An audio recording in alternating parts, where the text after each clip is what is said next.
episódios tromboembólicos. Bom, os fatores de coagulação, fibrina, fibrinogênio, protrombina, trombina, enfim, plasmina, tudo basicamente vão ser proteínas. Então, você pode ter desregulações, né, na questão de coagulação, seja para você ter um sangramento, ou seja, você tem menos fatores de coagulação, como pode ser que. Acho que a tendência é mais isso, né? Você ter menos fatores de coagulação, ou também pode ser que você perca aqueles reguladores de fibrinólise, por exemplo. Então, se você perde, por exemplo, muita plasmina, que vai quebrar a fibrina. Bom, se você perde muita plasmina que quebra a fibrina, então a tendência que você tem é de formação de trombos, né? Então, pode ser formação de trombos, pode ser formação de êmbolos, ou pode ser também sangramento, depende do que proteína você está perdendo mais, né? Mas enfim, seria isso. Na glomerulonefrite membranosa, como eu também tinha falado, né, você tem espessamento da membrana basal glomerular, através, né, principalmente da ação de imunocomplexos. Se você tem uma membrana basal glomerular muito espessa, né, isso vai atrapalhar ali a taxa de filtração glomerular e tal. Você vai ter um aumento da permeabilidade capilar, e aí isso facilita com que exista passagem de sangue, né, hemácia no caso, hematúria, então você perde hemácia na urina, e você tem a tendência à hipertensão, porque mesmo raciocínio da glomerulonefrite pós-infecciosa aguda. Você tem redução da taxa de filtração glomerular, tem oligúria, e aí pode ter hipertensão por acúmulo de cloreto de sódio e de água. Também é idiopático ou associada com alguma coisa, né? Ela pode ser de remissão, né? Então você pode pegar uma vez e se curar e depois voltar a ter o problema novamente. E no caso, se você chegar a ter insuficiência renal, pode ser um caso que leve a óbito, né? Da glomerulosclerose segmentar focal, quando você fala em segmentar e focal, você tem que fazer duas análises. Por que que ela é focal? Porque não são todos os glomérulos acometidos, né? Então, não são todos os glomérulos acometidos. Beleza. Isso é focal. E por que que é segmentar?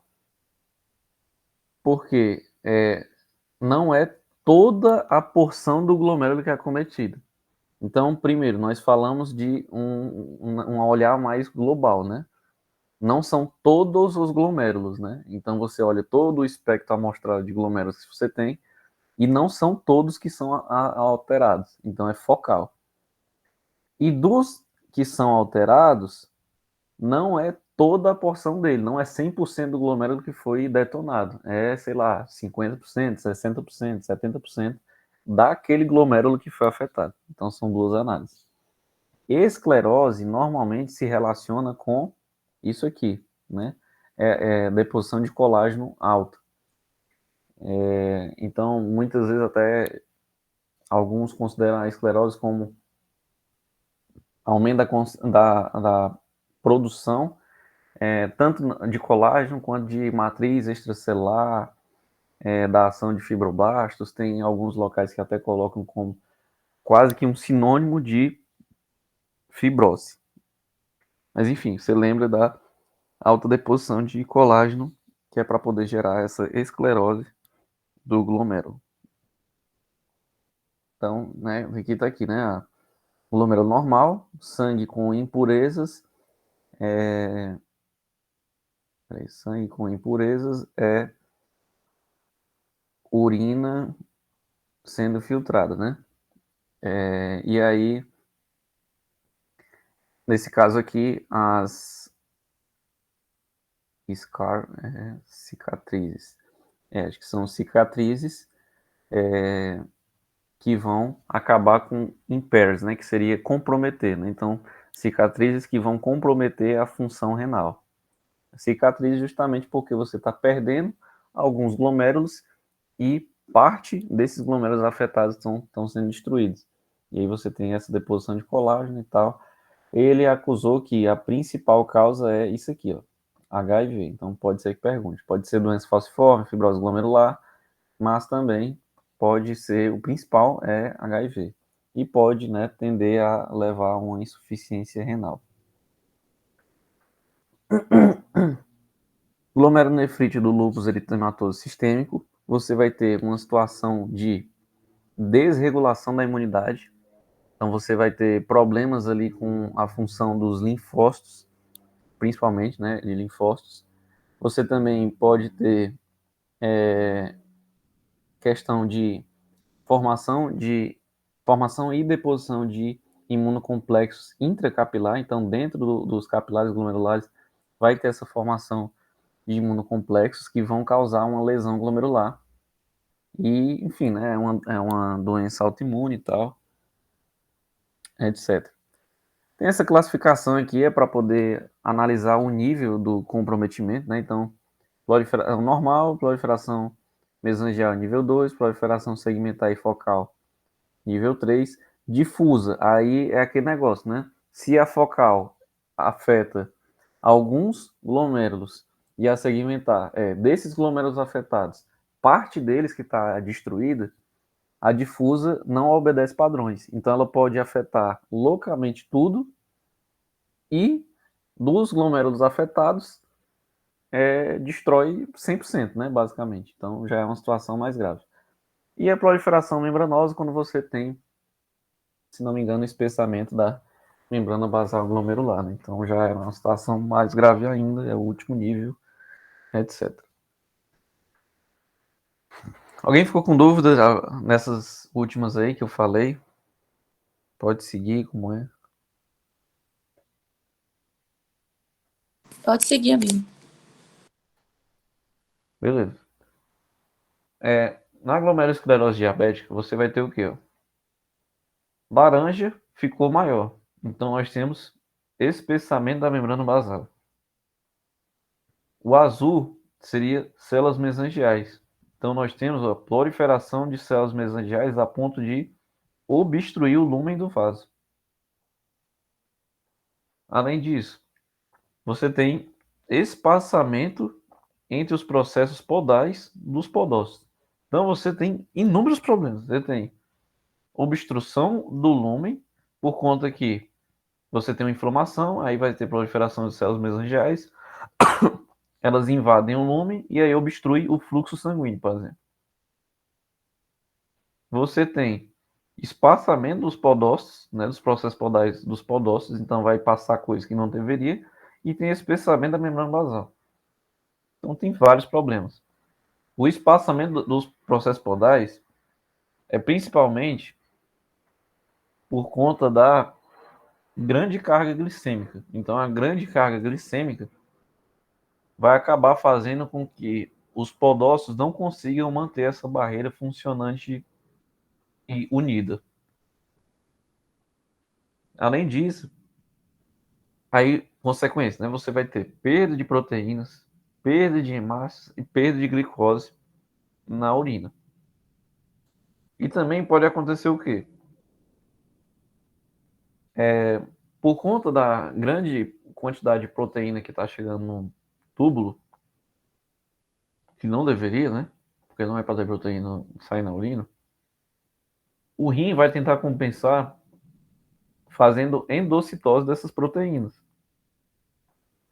Só que pela carga gigante de proteína, ele não vai conseguir fazer endocitose suficiente.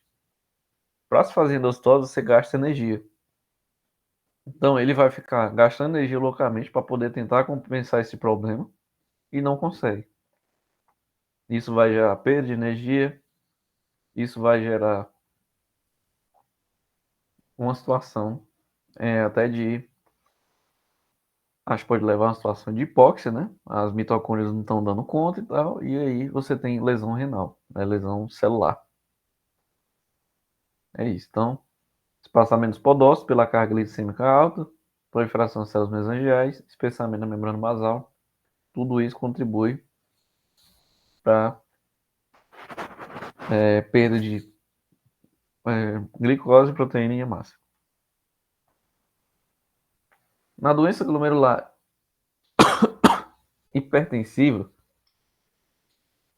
na hipertensão, a gente tem um aumento da estimulação muscular dos vasos. Por quê? Porque o vaso ele vai querer controlar esse ponto aqui, né? Esse fluxo. Então, ou ele vai dilatar ou ele vai contrair. Se você tem um aumento da pressão, né? E ele vem como um tsunami aqui, empurrando o sangue para as periferias, batendo contra as paredes do vaso, aí ele vai querer contrair. E aí ele fica nesse negócio, contrai, aí depois dilata, contrai, dilata, contrai, dilata. Isso aí, em um momento, ele vai acabar não aguentando mais e vai gerar lesão, vai meio que fibrosar e vai ficar mais rígido.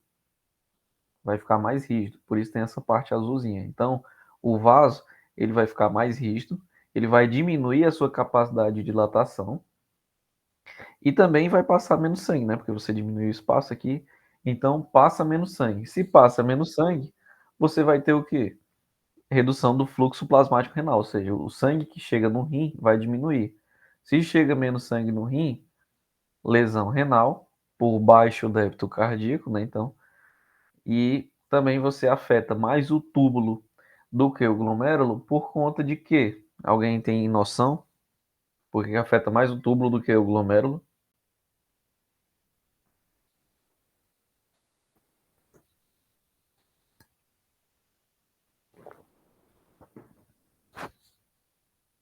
Ninguém.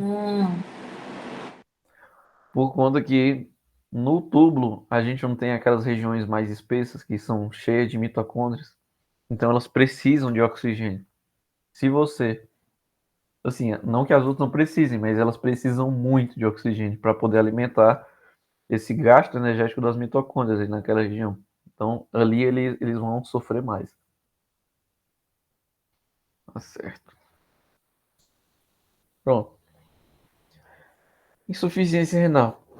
Ela pode ser aguda ou crônica. Para ela ser aguda, o que vai acontecer? Ela pode ser pré-renal, renal ou intrarrenal e pós-renal. Como o próprio nome diz, né? Na pré-renal é que está antes de chegar no rim. Então você vai mexer com a artéria renal. E aí, se você mexe com a artéria renal, você vai ter uma redução do fluxo sanguíneo renal que chega lá no local. Essa seria a pré-renal. A intrínseca é quando você tem lesão das estruturas dos rins mesmo. E a pós-renal é quando você tem obstrução da drenagem da urina produzida nos rins. Então, vamos lá, exemplos, né? Na pós-renal, que vai estar aqui no ureter, por exemplo, ou na pelve, nós podemos lembrar da nefrolitíase, ou seja, o cálculo renal. Então, vai causar uma obstrução da drenagem da urina produzida nos rins. E aí pode gerar uma situação de fluxo retrógrado, né? E aí a urina voltar para a pelve e para o rim em si. Beleza. Outra situação que pode ser utilizada, tumores também pode obstruir e gerar um fluxo retrógrado. Outra situação, hiperplasia prostática. A hiperplasia prostática benigna, ela pode ser o principal causa aqui de que a gente vê de pós-renal, porque ela vai comprimir a região ali da uretra,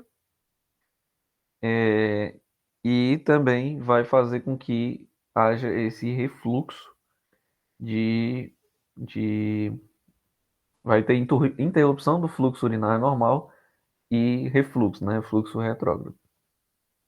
Beleza, então, cálculo renal, hiperplasia prostática e tumores. Na pré-renal, você pode ter uma redução do débito cardíaco por conta de hemorragia, então vai reduzir o fluxo que chega no rim. Você pode ter sepse por vasodilatação sistêmica, aí não chega no rim também. O que mais? intrínseca. Bom, a própria hemorragia ou a sepse que ocorre aqui, elas podem levar à lesão renal, por quê? Porque você não tem oxigênio e nutriente chegando. Então, isso leva à lesão pela falta de oxigênio e nutrientes lá, né? Além de glomerulonefrites, por exemplo, elas normalmente elas têm início aqui mesmo, né? No próprio rim. Beleza. Indicadores, né? De insuficiência renal aguda. Diminuição da taxa de filtração glomerular. Qual é um bom indicador de que a taxa de filtração glomerular está baixa? Alguém lembra que eu tinha falado lá no início? Diminuiu o débito urinário? Também, mas é um biomarcador. A creatinina, né? Creatinina. Ela vai estar alta ou baixa? Baixa. Alta. Ela vai estar alta ou baixa, não entendi. Alta. Isso. Porque elas são inversamente proporcionais. Então, a creatinina alta indica que a taxa de filtração glomerular está baixa. Porque você não está tirando a creatinina do seu corpo. Quando se fala também de aumento de scores nitrogenados, a gente pensa em quê? Em duas opções. Quais são as principais?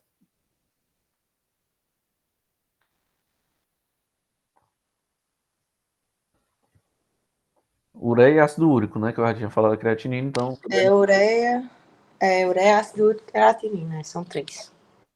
Pronto. Então, a azotermia, ela vai ser quando você tiver aumento de scores nitrogenadas, mas você não tem manifestação clínica disso. Você chega lá, faz o exame, o cara não está sentindo muita coisa, mas você vê que o ácido úrico dele está elevado, a ureia está elevada, a creatinina está elevada, beleza.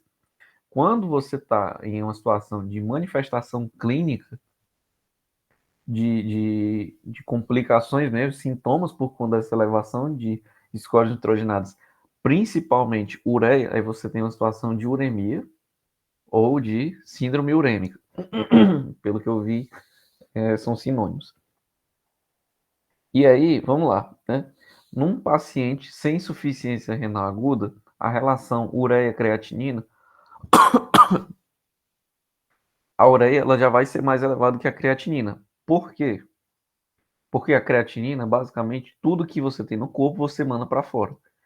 Uma taxa mínima você reabsorve, uma taxa mínima você secreta. E aí, né, isso aí compensa, então basicamente a gente entende, a gente faz os cálculos que, né, para facilidade de entendimento, tudo que está no corpo de creatinina vai ser excretado. No entanto, a ureia não. A ureia ela realmente ela fica numa situação como se fosse de um ciclo de reciclagem nos néfrons.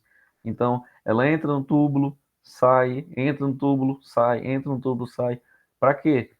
Ela geralmente ela faz esse processo de entrada e saída, principalmente ali no ramo mais baixo da alça de Henle, que ela contribui para você auxiliar a concentração de urina, né? Então ele ajuda a fazer com que aquele fluido, né, aquele filtrado glomerular, ele fique mais concentrado, né, mais hipertônico.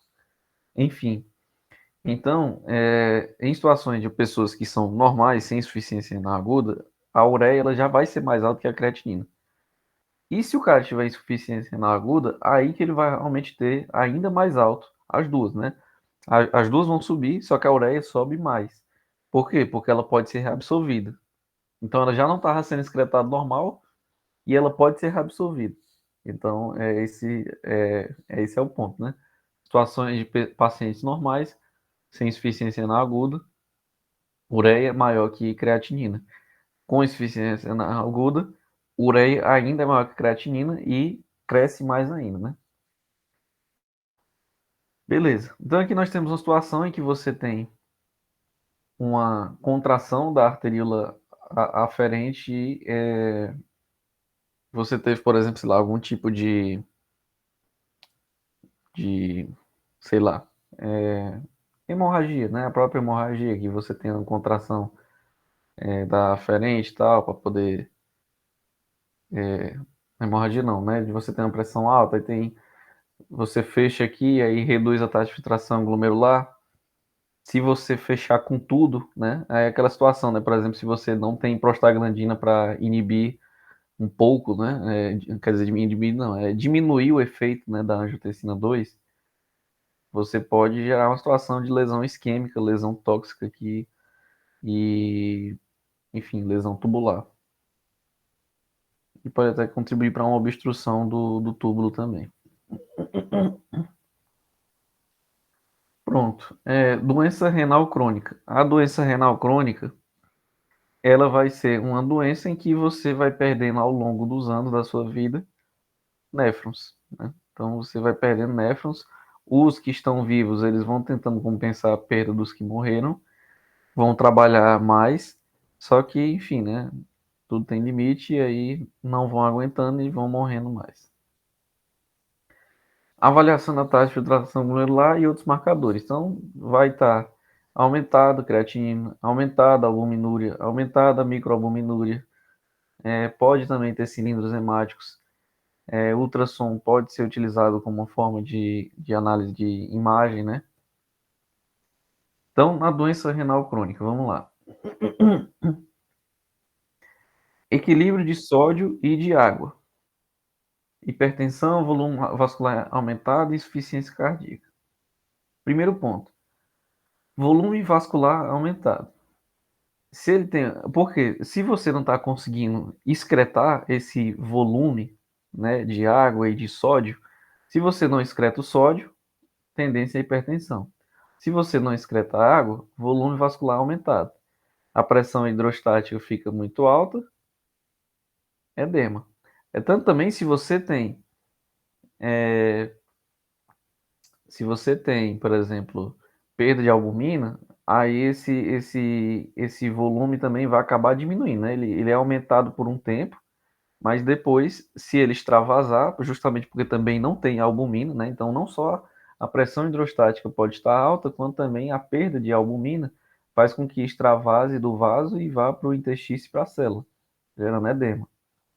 E por que que tem relação aqui com a questão da insuficiência cardíaca? Bom, se você tem uma situação de doença renal crônica, o cara tem diminuição da síntese de eritropoetina. Então o cara pode ter anemia. O cara tendo anemia, ele vai ter menos hemácias ali naquela região, né? Vai ter menos hemoglobina, vai ter menos hemácias. E aí o que que vai acontecer? Você faz o quê? O coração, ele vai querer trabalhar, por quê? Porque primeiro o sangue não está chegando nos locais onde deveria, porque ele está saindo dos vasos. Então, a galera, né, os tecidos periféricos, não, rim, fígado, intestino, estômago, enfim, eles estão querendo receber esse sangue, mas o sangue não está chegando, porque está extravasando, por exemplo. E ainda mais, quando ele está chegando ali por perto, não tem as hemácias para poder transportar o oxigênio para os tecidos. O que que acontece? O coração começa a trabalhar loucamente. Não, eu tenho que mandar sangue para os caras porque não está chegando lá. Aí a gente já falou, né? Não está chegando lá porque está extravasando do vaso e também porque não tem hemácia suficiente para transportar esse oxigênio. E aí o coração trabalha muito, só que ele também precisa de oxigênio. Então ele aumenta a demanda, né? Então ele não vai ter tanta oferta e ele aumenta a demanda por oxigênio no miocárdio. Então você gera lesão cardíaca, você tem insuficiência cardíaca por alto débito, ou seja, ele trabalha muito, ele não vai ter redução do débito cardíaco, ele não tem problema cardíaco de início. Ele está tentando compensar um problema, então vai ser uma insuficiência cardíaca por alto débito. Mas, né, por conta desse aumento da demanda de oxigênio no miocárdio e esse trabalho louco, ele pode chegar a uma situação de insuficiência cardíaca. Todo mundo entendeu essa parte aqui? Posso passar?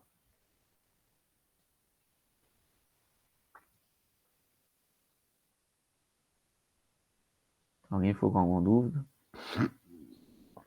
Ítalo, tem como repetir aí?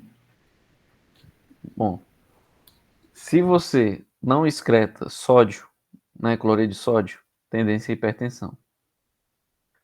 Se você não consegue excretar água, o volume de água nos vasos vai aumentar. Só que aí, se você tem uma grande quantidade de volume de água e esse volume de água não é excretado, a pressão hidrostática pode aumentar. E aí, essa água bate nesse sangue, né? Esse volume vascular, ele bate nas paredes do vaso com muita força. E se ele não tem também, outro ponto, né? Além da pressão hidrostática alta, ele não tem, por exemplo, a albumina, que ele perdeu, por exemplo, a albumina no sangue, na urina, foi mal, se ele perder a albumina na urina, não vai ter tanta albumina para poder fazer esse freio, né, da pressão oncótica. E aí tudo gera possibilidade para a formação de edema, que é extravasamento do sangue, dos vasos, para interstício e células. Beleza, edema.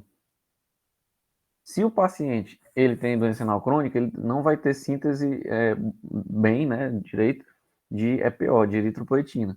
Se você não sintetiza eritropoetina, você não vai estimular a produção de hemácias. Se você não tem hemácias suficientes, como é que você vai transportar o oxigênio para os tecidos?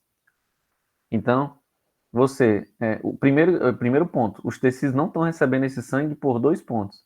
Primeiro, porque não chega lá, justamente pelo fato de que o sangue está extravasando antes de chegar no local de chegada.